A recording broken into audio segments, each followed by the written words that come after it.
Hello, Alicia. It's an honor to have you here in Holland. Thank you. I'm very happy to be here. Yeah, you're welcome. How are you doing? I'm good. I'm really good. We're on tour right now, so we're moving across Europe, and it's really exciting. And I think that I'm enjoying it more than ever before this time. Really going out and seeing some different places and just getting the spirit of it all. So I'm having a good time. We're doing incredible shows. It's like the energy is unbelievable, and I'm just feeling great. Okay. And everybody's always asking the same question, what do you like about Holland? But I would like to know, what do you hate about Holland? What do I hate about Holland? Honestly, I mean, every time that I've come here, I spent maybe 2 or 3 days. Yeah. I can't say that there's anything I found that I've actually hated. Every time I come, it's kind of cold.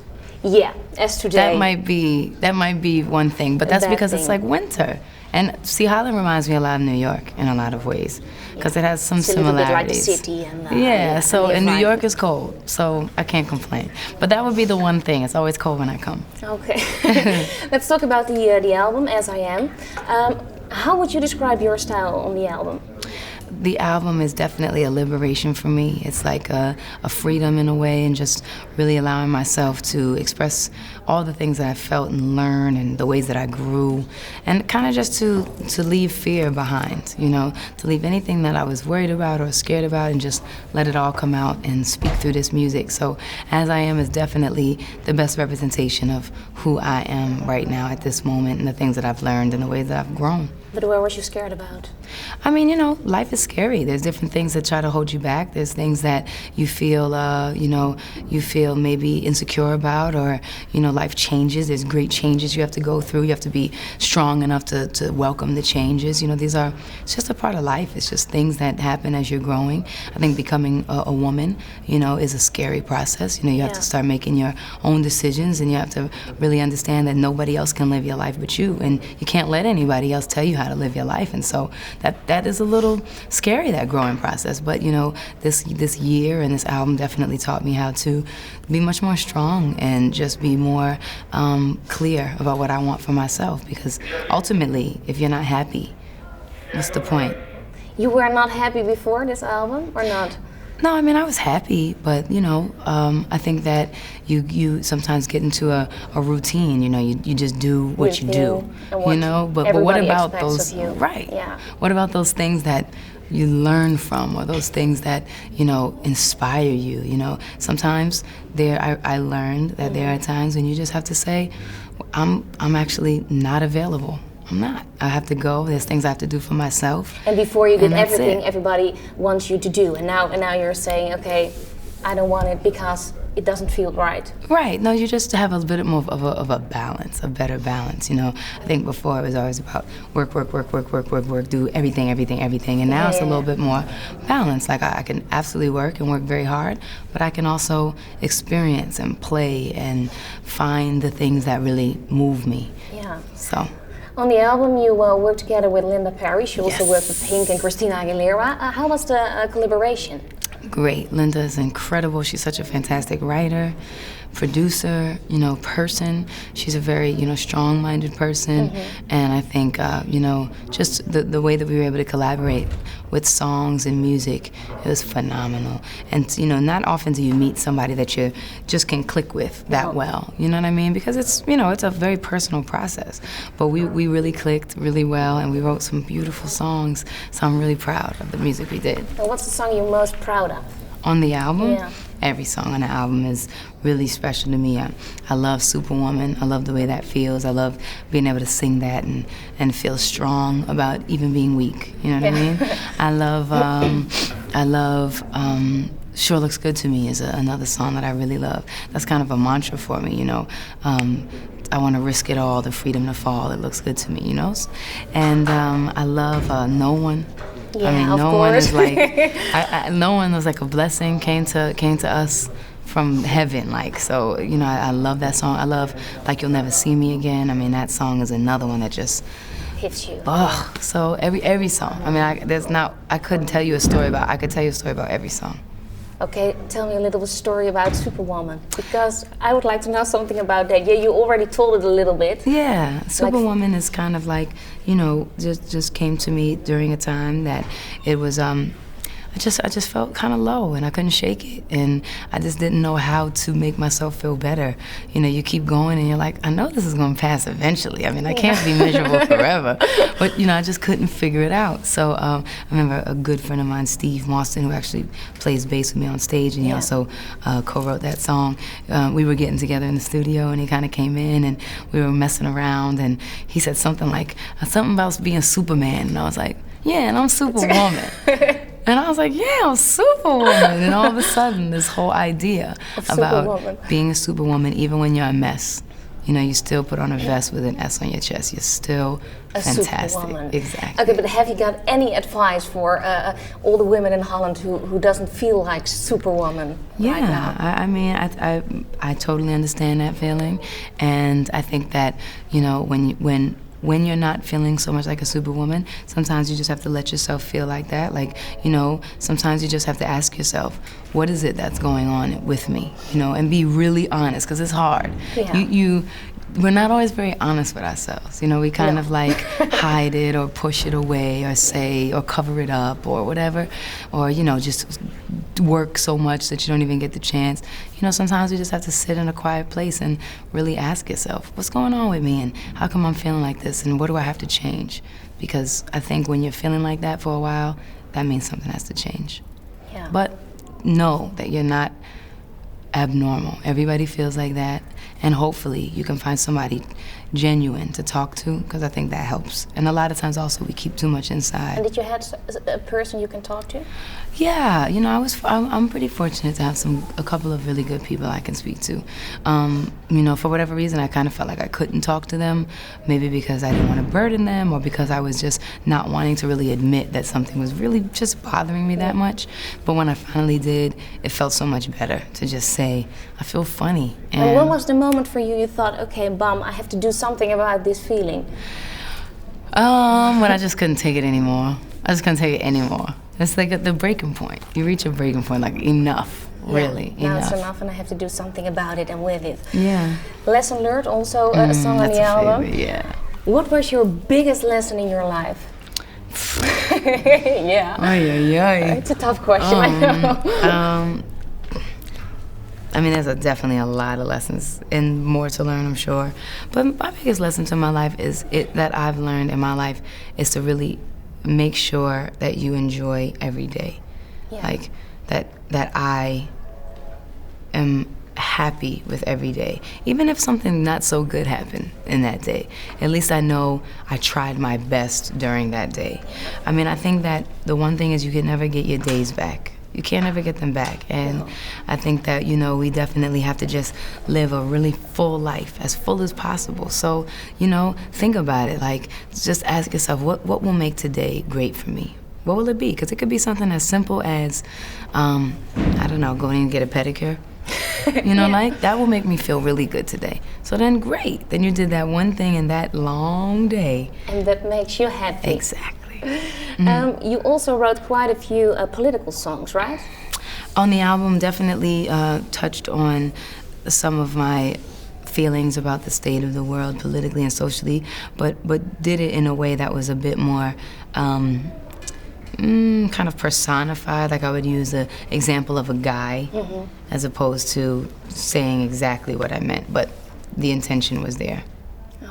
And then something about your holiday, because I read that you went on holiday in 3 weeks to Greece, Italy, and Egypt, all by yourself. Well, actually, I went to Italy, and I went to Egypt and Italy in 3 weeks. Oh, okay. That's what I did in 3 weeks. And after that, you went to Greece. Exactly, and I ran the marathon. Yeah, I heard that. How was that, the marathon? Because crazy. I did a half marathon. Did you? Yeah. It's hard, right? Yeah. I know that half marathon. In fact, I did the half marathon before I went to Egypt. So I did the half marathon and then got on the plane to Egypt. Yeah. And Egypt is like, I don't know, 18. I mean, it was a ton of hours to get to Egypt. And I was on the plane so sore, limping to the bathroom or limping to walk around. It was crazy. I know people were like, what's wrong with her? But I had just done a half marathon. It was crazy. Yeah, I know the same feeling. But you went alone. Why was that for you? Because it was the first time in your adult life that you went alone on vacation. Why was that Yeah, why did you go there? A, why was that my first time? That's the question. Because and maybe you're B, too busy. No, yeah. No, but going back to everything that we said about when I was feeling, about what made me write the song Superwoman, and just realizing that I was just really feeling totally overwhelmed. I was just overwhelmed, and I was kind of in this mind state of having to constantly be on, or having to constantly be going, or constantly be working. If I wasn't working, that it wasn't like good. But that's crazy. And so when I finally kind of reached the point that I just didn't know why I felt so down all the time, I said, I need to go away. I need to clear my head. I need to figure this out. So maybe the breaking point was after the trip. It was right before the trip. Okay, yeah. The breaking point was right before the trip when I said, that's it. I have to go somewhere and go far away. So after the trip, there was a new Alicia. It was, really. Yeah? I know it seems crazy, but it really was. Just taking that time for myself opened up a whole other world for me, and taught me so much, because I'd seen things I'd never seen before. Pyramids, temples, tombs, sailed down the Nile, and experienced it in a way that I'd never had before. It wasn't 3 friends and and your family and are you okay? Are you all by yourself? Focus on the quiet. things. Yeah. Just what's going on with you? And that really, and now I do a trip like that every year. Every year now. A great idea. For myself, and learn something and see something through my own eyes, and that's it. So it's nice. Okay, and since February you are on tour. What's the hardest thing being away for such a long time? Probably just, feeling a little bit lonely, you know what I mean? Or kind of homesick. And when you say homesick, it's more like missing people that you really enjoy being around, you know what I mean? And so you feel kind of like, so you can talk on the phone and you can do the little iChat thing, but, it's not the same. Are you taking someone with you on tour? A friend or? Not really this time. Used to. But this time, not so much. So I think that's probably why it feels so different for me. Could you describe for me Alicia Keys 5 minutes before she's going on stage? 5 minutes before I'm going on stage, I'm really calm. Yeah. I'm really ready. I'm usually asking them, are they ready? We ready to go? Because I'm ready. And I'm very excited. Like I don't have what you call butterflies, but I have like anticipation, like ready, energy. I'm usually very, very like energetic and shaking and having fun and joking around and jumping around. Just a lot of readiness. Okay. Like an animal. Like a real animal, a tiger. A tiger is going on stage. Talk about your organization, Keep a Child Alive. What's that organization about exactly? Keep a Child Alive is a beautiful organization. I love it very much. And it's really about providing the medicine for children and families who have AIDS and aren't able to afford it, especially in places like Africa. We're also starting in India as well. And it's we're able to build clinics and pediatric wings and provide food and as well as assistance and pay the medical workers. And we're able to care for a lot of orphans who are orphaned because of the AIDS virus.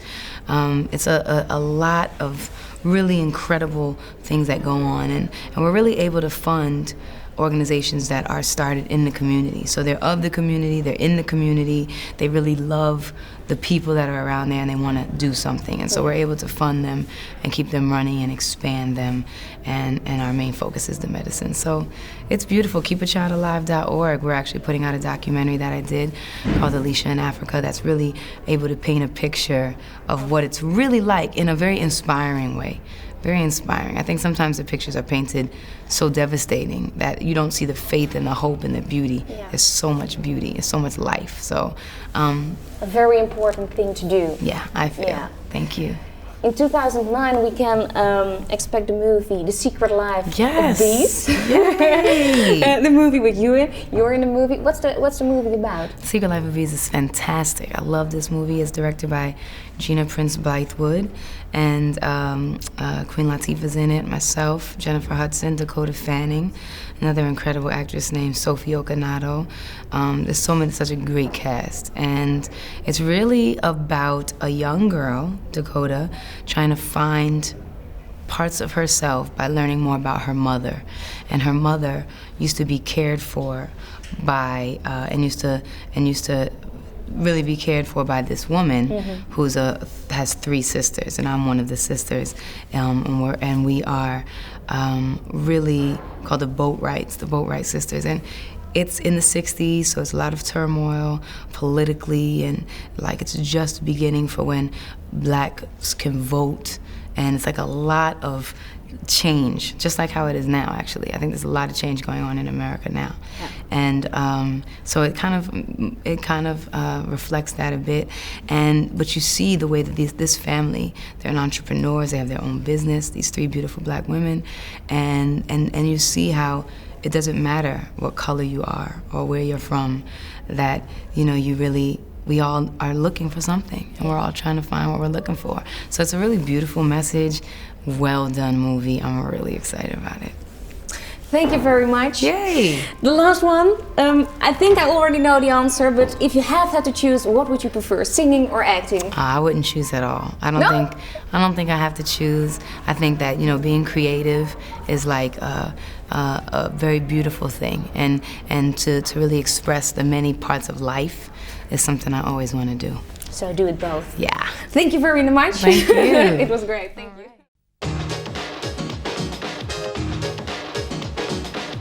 This is the Music Factory.